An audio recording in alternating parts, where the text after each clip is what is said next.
ചായം കലർത്തിയ ഭക്ഷ്യവസ്തുക്കൾ കർശന പരിശോധനയ്ക്ക് വിധേയമാക്കുമെന്ന് UAE ഭക്ഷ്യസുരക്ഷാ വിഭാഗം. ഭക്ഷ്യവസ്തുക്കളിൽ ഉപയോഗിക്കുന്ന സിന്തറ്റിക് ഫുഡ് ഡൈ ക്യാൻസറിന് കാരണമാകുമെന്ന കണ്ടെത്തലിനെ തുടർന്നാണ് ഈ നടപടി.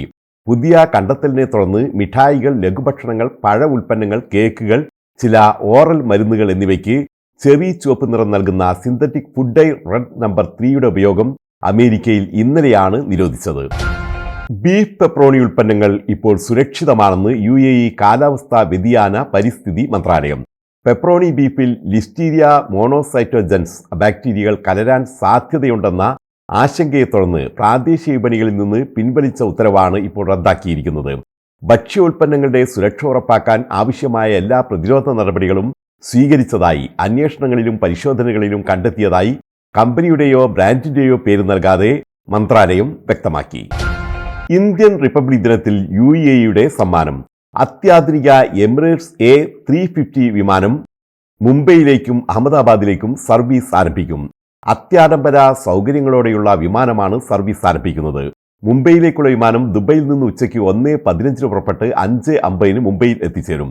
മടക്ക വിമാനം മുംബൈയിൽ നിന്ന് രാത്രി 7:20 പുറപ്പെട്ട് രാത്രി 9:05 ദുബൈയിൽ എത്തും.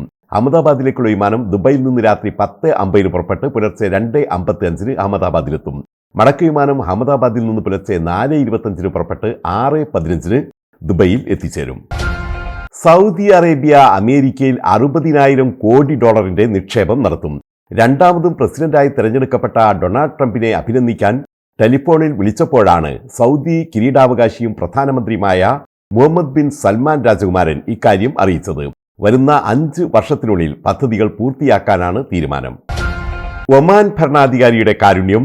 യമനിൽ തടഞ്ഞുവെച്ച കപ്പൽ ജീവനക്കാർക്ക് മോചനം. യമനിലെ സനയിൽ നങ്കൂരമിട്ട ഗാലക്സി ലീഡർ എന്ന ചരക്ക് കപ്പലിലെ ജീവനക്കാർക്കാണ് ഒമാന്റെ മാനുഷിക ശ്രമങ്ങളുടെ ഭാഗമായി മോചനം സാധ്യമായത്. Philippines, Bulgaria, Mexico, Senegal, Romania എന്നിവിടങ്ങളിൽ നിന്നുള്ള 25 പേരാണ് മോചിതരായത്. ഇന്ത്യയുടെ 75ാമത് റിപ്പബ്ലിക് ദിനത്തിന്റെ ഭാഗമായി സംഘടിപ്പിക്കുന്ന UAE മലയാളി വാട്സപ്പ് കൂട്ടായ്മയുടെ വോളിബോൾ സൗഹൃദ മത്സരം വരുന്ന ഞായറാഴ്ച ദുബായ് ഗർഹൂദിലെ NI മോഡൽ സ്കൂൾ ഇൻഡോർ സ്റ്റേഡിയത്തിൽ നടക്കും. രാവിലെ 10 മുതൽ രാത്രി 10 മണി വരെ നടക്കുന്ന ടൂർണമെന്റിലേക്കുള്ള പ്രവേശനം സൗജന്യമാണെന്ന് കൺവീനർ ഇസ്മായിൽ മഞ്ചക്കണ്ടി അറിയിച്ചു. യോഗത്തിൽ മഹേഷ് തിക്കൊടി, പ്രകാശ് തളിപ്പറമ്പ്, ഷംസു കോടിയേരി, റഹീസ് പേരാമ്പ്ര, ഷബീർ കാസർഗോഡ് എന്നിവർ സംസാരിച്ചു.